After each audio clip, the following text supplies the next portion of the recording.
Friends, नमस्कार आप सभी को। आज इस वीडियो में हम सभी हाफ डिमिनिश्ड 7 कॉर्ड को पूरे हारमोनियम के प्रत्येक स्केल से बजाना सीखेंगे। ठीक है, इसको आप C7 हाफ डिमिनिश्ड कॉर्ड भी कह सकते हैं। यदि आप C स्केल से बजा रहे हैं तो इसको आप C7 हाफ डिमिनिश्ड कॉर्ड भी कह सकते हैं। ठीक है, वैसे इसका नाम है हाफ डिमिनिश्ड 7 कॉर्ड। ठीक है, add 2, add 6, major 7, minor 7, dominant 7, extended harmony के इन सभी कॉर्ड्स को मैंने पिछली वीडियोस में बता दिया है। इन सभी कॉर्ड्स का लिंक जो है नीचे डिस्क्रिप्शन में है, आप जाके देख सकते हैं और इन कॉर्ड्स को भी आप सीख सकते हैं। ठीक है, हाफ डिमिनिश्ड 7 कॉर्ड में स्वर लगते हैं स, कोमल ग, तीव्र म और कोमल नी। ठीक है, षडज, कोमल गंधार, तीव्र मध्यम और कोमल निषाद, ये 4 स्वर लगते हैं हाफ डिमिनिश्ड 7 कॉर्ड में। इसका जो नंबर है वो है 1 4 7 11। 1 4 7 11 कैसे? एक नंबर को यदि हम सा मान लें तो ये हो गया सा। ठीक है, फिर 2 3 4। ठीक है, 4 पे हो गया कोमल ग, फिर 5 6 7, 7 पे हो गया तीव्र म, 8 9 10 और 11, 11 पे हो गया कोमल निषाद। ठीक है, तो यदि आप सी शार्प से बजा रहे हैं तो 1 4 7 11 नंबर आ रहा है। ठीक है, पर यदि आप डी से भी बजाएंगे तो भी 1 4 7 11 नंबर पे ही सा, कोमल गा, तीव्र म और कोमल नी स्वर आएंगे। ठीक है, हाफ डिमिनिश्ड 7 कॉर्ड के जो स्वर हैं वो 1 4 7 11 नंबर के स्वर पर ही आएंगे। आप किसी भी स्केल से 1 4 7 11 नंबर दबा के हाफ डिमिनिश्ड 7 कॉर्ड को आसानी से बजा सकते हैं। ठीक है, ये सबसे आसान तरीका हुआ। डिमिनिश्ड 7 कॉर्ड के स्वरों का जो नंबर है 1 4 7 11 वो मेरे द्वारा बनाया हुआ है, ताकि आप आसानी से इन स्वरों को प्रत्येक स्केल से बजा सकें। ठीक है, किसी भी को भी एक नंबर मान के आप चौथा, सातवां और 11वां स्वर ढूंढ के हाफ डिमिनिश्ड 7 कॉर्ड को आसानी से बजा सकते हैं। ठीक है, पर यदि आप बुक्स में देखेंगे या किसी वेस्टर्न टीचर्स को सुनेंगे तो उन्होंने बताया है कि ये स्वरों का जो नंबर है वो है 1 3 फ्लैट, मतलब 3 के जो पहले आता है वो होता है 3 फ्लैट। ठीक है, 3 फ्लैट, 5 फ्लैट और 7 फ्लैट, मतलब 1 3 फ्लैट मतलब 3 के जो पहले आएगा तीसरे स्वर के पहले, 5 फ्लैट मतलब 5वें स्वर के पहले जो आएगा, और 7 फ्लैट मतलब 7वें स्वर के जो पहले आएगा। तो उन्होंने प्रत्येक शुद्ध स्वर को नंबर दिया है, केवल कोमल स्वरों को नंबर नहीं दिया है, कोमल और तीव्र को नंबर नहीं दिया है। कैसे?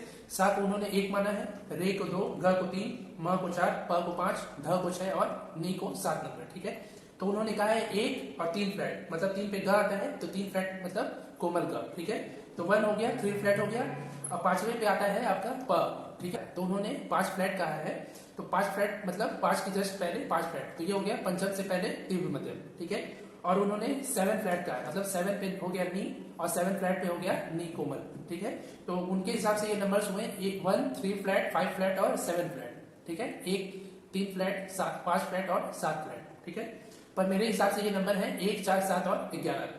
इससे क्या होगा कि आप प्रत्येक स्वर को गिन के आसानी से बजा सकते हैं। ठीक है, एक के बाद ये जस्ट बगल वाला दूसरा नंबर, ये तीसरा, फिर उसके जस्ट बगल में चौथा, तो 1 4 हो गए, फिर 5 6 7 हो गए, फिर 8 9 10 11 हो गए। ठीक है, तो ये हो गया 1 4 7 और 11। ठीक है, तो उम्मीद है आपको समझ में आ गया होगा कि स्वरों को ढूंढने का आसान तरीका मैंने जो आपको बताया है उसके माध्यम से। इसके बाद मैं आपको एक गैपिंग सिस्टम बताता हूँ। गैपिंग सिस्टम जैसे कि 2 स्वरों के बीच में जो स्वर अंतराल है, गैप है, वो मैं आपको बताता हूँ कि स से कोमल ग के बीच में हम 2 स्वर छोड़ रहे हैं, एक कोमल रे और एक शुद्ध रे। ठीक है, कोमल ग से तीव्र म के बीच में हम 2 स्वर छोड़ेंगे, कौन कौन सा?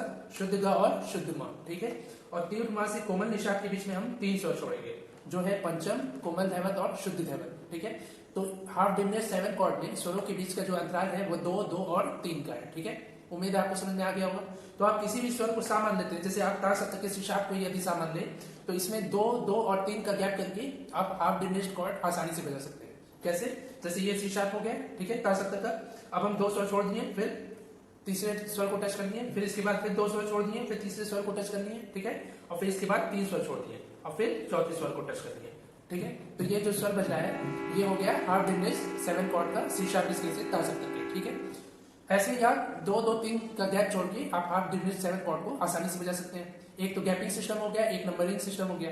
अब मैं तीसरा तरीका आपको बताऊंगा कि वेस्टर्न कीज, जो वेस्टर्न स्वर होते हैं, उसके माध्यम से आप प्रत्येक स्केल से कैसे हाफ डिमिनिश्ड 7 कॉर्ड को आसानी से बजा सकते हैं। ठीक है, तो जैसा कि आपको मालूम होगा कि ये फर्स्ट ब्लैक के जस्ट पहले वाला होता है सी स्केल। ठीक है, सी के बाद आता है C sharp, D D sharp, E F F sharp, G G sharp, A sharp, B C sharp. ठीक है, इसके बाद फिर जैसे यहाँ सी शार्प के आगे जो जो स्वर लग रहे हैं वैसे ही तार सप्तक में भी लगेंगे, और वैसे ही मंत्र सप्तक में भी, ये पहला काला है और इसके जस्ट पहले ये हो गया सी। ठीक है, तो सी शार्प, डी शार्प वैसे ही यहाँ पर भी लगेंगे। ठीक है, तो मैं आपको मध्य सप्तक से आज हाफ डिमिनिश्ड 7 कॉर्ड को बजाना सिखाऊंगा। ठीक है, मध्य सप्तक के सभी स्वरों से। ठीक है, प्रत्येक स्केल से मैं आपको हाफ डिमिनिश्ड 7 कॉर्ड बजाना सिखाता हूँ। सबसे पहले हम सी शार्प स्केल से शुरू करते हैं, ठीक है। ये पहला काला होता है सी शार्प। सी शार्प में हाफ डिमिनिश्ड 7 कॉर्ड के लिए इस टच होंगे सी शार्प, ई, जी और बी, ठीक है। ये हो गया सी शार्प स्केल का half diminished 7 chord, C sharp, E, G, B. ये हो गया C sharp half diminished 7 chord, ठीक है। इसके बाद आता है डी स्केल। डी स्केल में हाफ डिमिनिश्ड 7 कॉर्ड के लिए इस टच होंगे डी, एफ, जी शार्प और सी, ठीक है। डी, एफ, जी शार्प, सी। ये हो गया डी हाफ डिमिनिश्ड 7 कॉर्ड। इसको आप कह सकते हैं D7 हाफ डिमिनिश्ड कॉर्ड, ठीक है। डी के बाद आता है D sharp scale. D sharp में हाफ डिमिनिश्ड 7 कॉर्ड के लिए टच होंगे D sharp, F sharp, A, C sharp, ठीक है। D sharp, F sharp, A, C sharp. ये हो गया D sharp 7 half diminished chord, ठीक है। इसके बाद आता है ई स्केल। ई स्केल में हाफ डिमिनिश्ड 7 कॉर्ड के लिए टच होंगे ई, जी, ए शार्प और बी, ठीक है। ई, जी, ए शार्प, बी। ये हो गया ई स्केल का हाफ डिमिनिश्ड 7 कॉर्ड, या इसको आप कह सकते हैं E7 हाफ डिमिनिश्ड कॉर्ड, ठीक है। ई के बाद आता है एफ स्केल। एफ में हाफ डिमिनिश्ड 7 कॉर्ड के लिए टच होंगे एफ, जी शार्प, बी और डी शार्प, ठीक है। F, G sharp, B, D sharp. ये हो गया F7 half diminished chord. F के बाद आता है एफ शार्प स्केल, ठीक है। एफ शार्प में हाफ डिमिनिश्ड 7 कॉर्ड के लिए टच होंगे एफ शार्प, ए, सी और ई, ठीक है। F sharp, A, C, E. ये हो गया एफ शार्प स्केल का हाफ डिमिनिश्ड 7 कॉर्ड, या इसको आप कह सकते हैं F sharp 7 half diminished chord. F sharp के बाद आता है जी स्केल। जी स्केल में हाफ डिमिनिश्ड 7 कॉर्ड के लिए टच होंगे G, A sharp, C sharp और एफ, ठीक है। G, A sharp, C sharp, F. ये हो गया जी स्केल का हाफ डिमिनिश्ड 7 कॉर्ड, या इसको आप कह सकते हैं G7 हाफ डिमिनिश्ड कॉर्ड, ठीक है। जी के बाद आता है G sharp scale. G sharp में हाफ डिमिनिश्ड 7 कॉर्ड के लिए टच होंगे जी शार्प, बी, डी और एफ शार्प, ठीक है। G sharp, B, D, F sharp. ये हो गया G sharp half diminished 7 chord, या इसको आप कह सकते हैं G sharp 7 half diminished chord, ठीक है। जी शार्प के बाद आता है ए स्केल। ए में हाफ डिमिनिश्ड 7 कॉर्ड के लिए टच होंगे ए, सी, डी शार्प और जी, ठीक है। ए, सी, डी शार्प, जी। ये हो गया ए स्केल का हाफ डिमिनिश्ड 7 कॉर्ड, या इसको आप कह सकते हैं A7 हाफ डिमिनिश्ड कॉर्ड, ठीक है। ए के बाद आता है ए शार्प स्केल। ए शार्प में हाफ डिमिनिश्ड 7 कॉर्ड के लिए टच होंगे ए शार्प, सी शार्प, ई और जी शार्प, ठीक है। ए sharp, C sharp, E, G sharp. ये हो गया ए शार्प स्केल का हाफ डिमिनिश्ड 7 कॉर्ड, ठीक है। या इसको आप कह सकते हैं ए शार्प 7 हाफ डिमिनिश्ड कॉर्ड। ए शार्प के बाद आता है बी स्केल। बी में हाफ डिमिनिश्ड 7 कॉर्ड के लिए टच होंगे बी, डी, एफ, ए, ठीक है। बी, डी, एफ, ए। ये हो गया बी स्केल का हाफ डिमिनिश्ड 7 कॉर्ड, या इसको आप कह सकते हैं B7 हाफ डिमिनिश्ड कॉर्ड, ठीक है। बी के बाद आता है सी स्केल। सी में हाफ डिमिनिश्ड 7 कॉर्ड के लिए टच होंगे सी, D sharp, F sharp, A sharp, ठीक है। सी, D sharp, F sharp, A sharp. ये हो गया सी स्केल का हाफ डिमिनिश्ड 7 कॉर्ड, या C7 हाफ डिमिनिश्ड कॉर्ड, इसको आप कह सकते हैं, ठीक है। सी के बाद आता है फिर ताल सप्तक का सी शार्प। ताल सप्तक के सी शार्प में हाफ डिमिनिश्ड 7 कॉर्ड के लिए टच होंगे सी शार्प, ई, जी और बी। ये हो गया सी शार्प स्केल का हाफ डिमिनिश्ड 7 कॉर्ड, या इसको आप कह सकते हैं C sharp 7 half diminished chord, ठीक है। तो उम्मीद है आपको ये सभी कॉर्ड समझ में आ गए होंगे। मैंने सी शार्प स्केल से लेके ताल सप्तक के सी शार्प तक आपको हाफ डिमिनिश्ड 7 कॉर्ड प्रत्येक स्केल से बजाना सिखाया, ठीक है। इसके बाद भी सी शार्प के बाद D, D sharp, E, F आता है, तो ताल सप्तक में भी आप वैसे ही कॉर्ड्स को टच कर करके ताल सप्तक में भी बजा सकते हैं और वैसे ही मंद सप्तक में भी बजा सकते हैं, ठीक है। तो उम्मीद है आपको ये वीडियो पसंद आया होगा। यदि आपको यह वीडियो पसंद आया हो तो आप इसको लाइक करिए, ज्यादा से ज्यादा अपने फ्रेंड्स से, अपने दोस्तों से शेयर करिए, ठीक है। जिसको म्यूजिक सीखना हो या म्यूजिक जिसको आवश्यकता हो कॉर्ड्स सीखने की या हारमोनियम बजाने की या गाना सीखने की, ये सभी चीजों में ये कॉर्ड्स जो है हर क्षेत्र में उपयोगी है। यदि आप गाना गाते हैं तो भी आपको मालूम होना चाहिए कि इसमें कौन से कॉर्ड, कौन से स्वर लग रहे हैं, किस टाइप का कॉर्ड लग रहा है, ठीक है। इस गाने में या आप बजाते हैं तो आपको गाना बजाने के साथ साथ कॉर्डिंग करना आना चाहिए।